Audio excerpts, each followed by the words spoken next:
Hello guys and welcome back. In this video we're going to talk about the resources, goods and services. We're going to look at what every concept means, its functions in the economy and the relationship between them. Okay, so let's start with the resources. What's a resource?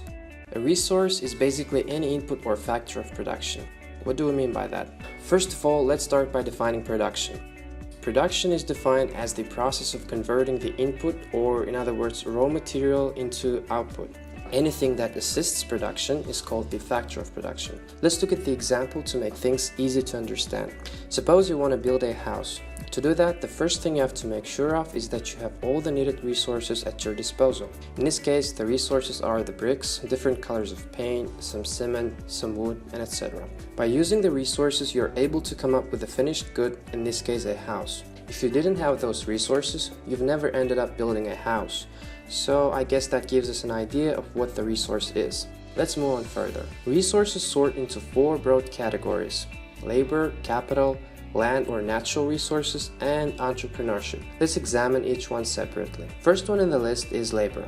Labor is any valuable human effort contributed to the production of goods and services. The effort might be physical or mental, it doesn't matter. The effort of the doctor done in order to cure the disease, the work done by the engineer in the construction of the bridge, or the artist's endeavor in the creation of the picture are all the examples of labor. In each case, there exists a human effort that results in the productive activity. Okay, next one is capital. Capital includes the machinery, tools and buildings used in the production process. It includes all the human creations used to produce goods and services. Capital differs based on the worker and the type of work being done. For example, an artist may use different brushes and a canvas to create a drawing. Your teacher may use completely different stuff like the textbooks, desk, and a whiteboard to explain the lecture. In this case, brushes, textbook, canvas, and a desk are all human creations. One more point we have to look at before moving further is the difference between capital and wealth. Let's make it clear with the help of the example. Suppose there is a car and you own it. In this case, the car is considered as wealth because it's a commodity that's owned. But if we take the exact same car and give it to a taxi service, then it becomes a capital, because now it contributes some value to the economy. I hope that made some sense. Now we can move on further. Economists often distinguish between physical and human capital. The physical capital implies the capital which is tangible in nature, such as tools and machinery, furniture and fixture, building, etc. Examples of physical capital include the taxi driver's cab, the farmer's tractor, or the engineer's hammer.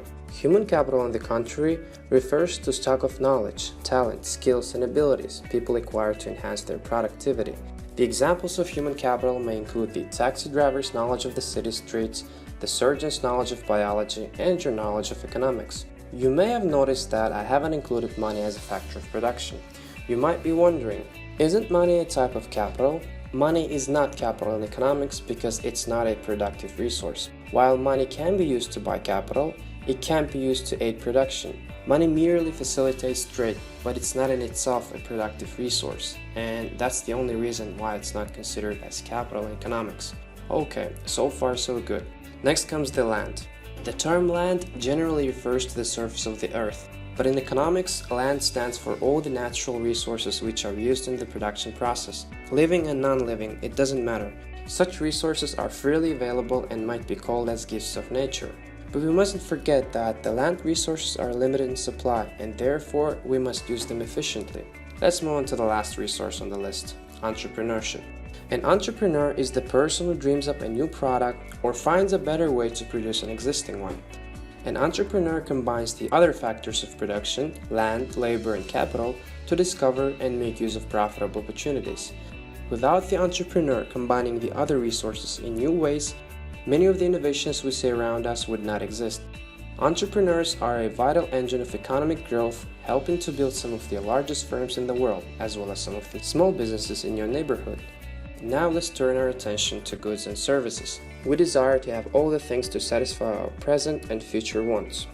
All these things are either material goods or services. They have the ability to satisfy some of our wants. So what are the goods and services?